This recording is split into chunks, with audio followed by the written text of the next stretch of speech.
Ecco qua, rieccoci insieme. Paolo Artelio, chiedo a lei, dopo coinvolgo anche Emanuele Boaretto, presidente di Federalberghi Terme. C'è una questione, quella che vi ha visto soprattutto fare un balzo sulla sedia, quella delle limitazioni degli spostamenti tra comuni, perché ci si trova ad avere tanti ristoranti nella zona, per esempio del lago di Garda, per non parlare dei colli Euganei, colli Iberici, la Valpolicella, e poi il Montello, Coneglianese, Jesolo, Litorale, Ampezzano, Cadora, Gordino, eccetera, dove ci sono belle località per andare anche a fare il proprio pranzo festivo, ma irraggiungibili, e quindi questa è la beffa, proprio perché non ci si può muovere dal comune. Prenotazioni ricevute per molti sono al pieno, che adesso ovviamente andranno a decadere. Voi avete lanciato delle proposte, avete chiesto alla Regione di intervenire. Cosa sta succedendo da questo punto di vista?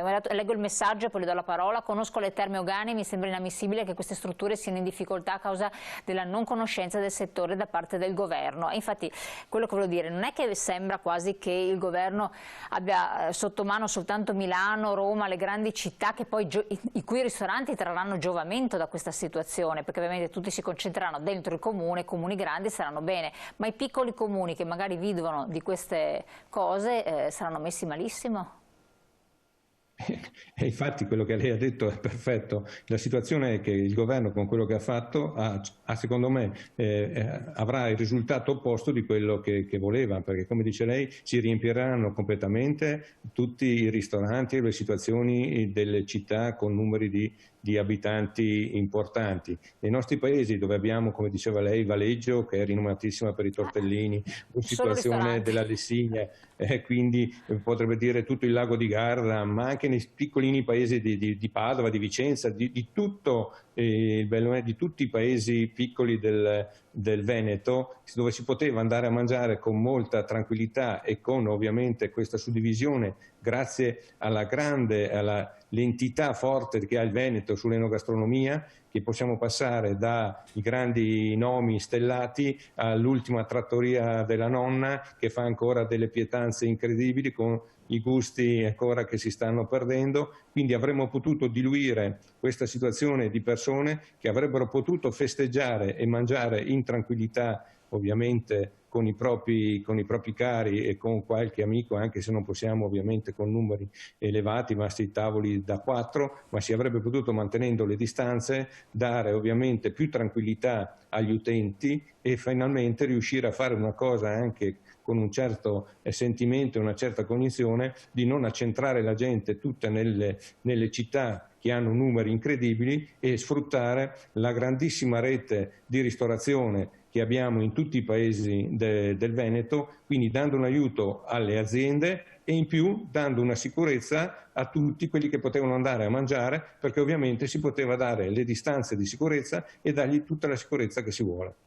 Niente, dopo vediamo se avete avuto delle chance dal punto di vista del governo, oppure, come sembra, Speranza ha detto no. Un altro messaggio: ma sbaglio o nel DPCM Natale si sono dimenticati di citare le sanzioni? Questa è un'altra questione un po' controversa. Oggi cercavo e vedevo che forse sanzioni sono previste fino a 3.000 euro, ma non è ben chiaro. Presidente Boaretto, come faranno gli alberghi a dare ad ogni, ipotizzando quei pochi alberghi aperti che abbiano anche 100 clienti, 100 pasti in camera, poi se la stanzetta magari non è così capiente, non ha gli spazi, è ovvio che uno, insomma, oddio, si trova un po' in imbarazzo. Guardi, non vorrei neanche toccare l'argomento, perché abbiamo toccato veramente il fondo, proprio il fondo. Una misura di questo genere è semplicemente ridicola. Vede, ieri in Viale Ceccarini a Riccione l'amministrazione comunale ha fatto, come dire, l'apertura, no, del viale e delle feste, mettendo in moto tutte le illuminazioni natalizie, accendendo le illuminazioni natalizie. Beh, per chi ha visto quelle immagini, allora si deve chiedere, ma scusate un attimo, ma com'è possibile che un'amministrazione come quella di Riccione, che ha fatto, c'era Viale Ceccarini, che era un assembramento unico, migliaia di persone, va bene? E poi vengono chiuse magari palestre, piscine, ristoranti, pizzerie, eccetera, dove si può effettivamente, e ci sono le norme, far accedere le persone in numero limitato. Quindi siamo arrivati al paradosso di dire, vabbè, il 31 a mezzogiorno mangi nella sala ristorante dell'albergo, tutta la gente può mangiare, e alla sera dice no, non lo puoi fare, te lo porto in camera. Poi magari dalla camera si prendono la bottiglia, vengono giù nel salone dell'albergo e tutti insieme festeggiano la mezzanotte. Siamo arrivati all'assurdo. Io dico questo, e ce lo siamo detti in tanti albergatori: avessero avuto il buon cuore e anche il buon senso, si chiude, danno un ristoro del 70% come fanno in Germania, come hanno fatto in Svizzera, come hanno fatto in altre parti, e buona pace di tutti, siamo tutti tranquilli. Ma se poi pensi che chiudi quel determinato numero di hotel, che in Italia circa sono 33.000 gli alberghi in Italia, ma di aperti nel periodo invernale sono molto pochi rispetto a quello che è il panorama. E se tu pensi che chiudendo gli alberghi, come ci hai fatto, di fatto dal 1° di novembre al 3 novembre, fino al 15 di gennaio, possa risolvere il problema del Covid, quando poi ci sono realtà come quella che vi citavo prima di Riccione, dove migliaia e migliaia di persone erano tutte quanti in assembramento felici di accendere queste luci di Natale. No, sarà praticamente impossibile. Infatti molte aziende del territorio hanno deciso di chiudere, anche se avevano delle prenotazioni, poche per la verità, hanno deciso di chiudere, perché non possiamo, noi siamo imprenditori e albergatori, non siamo né prestigiatori, va bene, né maghi, e nemmeno vogliamo coprirci di ridicolo con delle soluzioni artefatte o dando fondo a quelle che sono, diciamo così, le cose più fantasiose per poter aggirare certi ostacoli. No, non ci stiamo. Ecco, su questo sono molto arrabbiato. Immagino. No, ma una cosa che lascia appunto perplessi è che sempre dico all'estero, no? All'estero è molto più facile per chi non ama fare i grandi festeggiamenti dell'ultimo dell'anno, vai in un ristorante, mangi anche tranquillamente, fai una cena normale, ma sto parlando anche di paesi, la Grecia, la Spagna, non è che sto parlando della Svezia, della Scandinavia o chissà dove, Francia, Londra, eccetera, dove non c'è questa tendenza italiana, e fai una cena tranquillissima, a prezzi tra l'altro molte volte umani, tranquilli, e ti fai la cena dell'ultimo dell'anno e dopo vai in piazza, perché poi la usano molto andare fuori, sta per le strade, vai in piazza a festeggiare, altrimenti te ne vai a casa tranquillo e basta. Non vedo perché togliere la cena dell'ultimo, quando poi nella cena in sé per sé, che negli hotel termali finisce penso intorno alle 9 massimo, proibire questo. È abbastanza assurdo dover mangiare in camera col piattino in mano. Anche io penso, c'è un messaggio che leggo, anche io penso che queste norme siano pressoché assurde, ma trovo tanto più assurdo metterci a lamentarci sui social, nei bar eccetera. Cosa facciamo? Falliamo silenziosamente. La salute prima di tutto, ok, ma qui stiamo decidendo di cosa morire, e non è una battuta. E qua invito entrambi i presidenti, rappresentando delle categorie, ma state reagendo in qualche modo? Questo deve essere anche un appello da parte di qualcuno addetto ai lavori che ci è arrivato come messaggio. Guardi.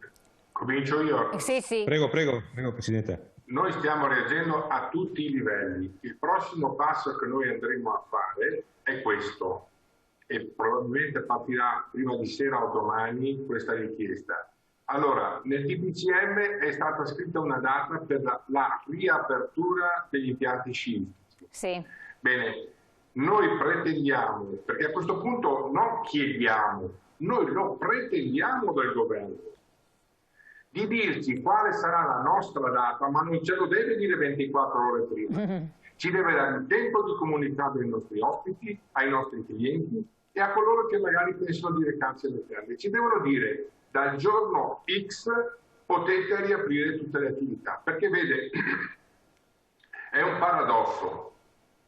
Noi possiamo dare tutti i servizi ai nostri ospiti, ma non possiamo darlo agli ospiti che magari vorrebbero in giornata usufruire delle terre. Non si può fare. Poi mi deve spiegare perché noi possiamo fare certe cose e non lo possono fare magari dei centri benessere, che fanno le stesse cose ma di fatto magari non sono terme dal punto di vista legislativo, ma fanno lo stesso magari massaggio con lo stesso operatore, con lo stesso cliente, eccetera. Perché si possono utilizzare, perché i barbieri, le parrucchiere lo possono fare e magari certe cose che abbiamo noi non le possiamo fare. Cioè è l'assurdo nell'assurdo. Quindi noi chiediamo, veramente pretendiamo che il governo ci dia una risposta. Lo ha indicato per le sci, per gli impianti sciistici, lo devono dire anche per le terme, per i centri benessere, per i bar, per i ristoranti. Noi non possiamo vivere nell'indeterminatezza, perché vede, Noi quest'anno raggiungeremo, credo, siamo ormai sulla via dell'80-85% di fatturato in meno per le nostre strutture. Però non ci hanno tolto le tasse. No. Quindi se non ci danno il 70% come hanno fatto in Germania, ci tolgono almeno, pensi, per situazioni come gli alberghi con ristoranti, o peggio ancora per le strutture che hanno solamente il ristorante fatto per i ristoratori, che saranno chiamati a pagare la Tari come se nulla fosse successo, solamente con un piccolo sgravio che viene definito circa il 7, 8 o 10%, che è stato indicato dalla Commissione del Garante per i servizi pubblici ARERA. Questo non è accettabile per noi e ci stiamo veramente arrabbiando per queste cose, perché ci chiedono quello che non abbiamo, che non possiamo poi darne. E quindi è una cosa che bisogna assolutamente che il governo si faccia carico. Ci dica, state chiusi fino a marzo, fino a febbraio, fino a quando volete, ma ditecelo in modo tale che ci mettiamo il cuore in pace.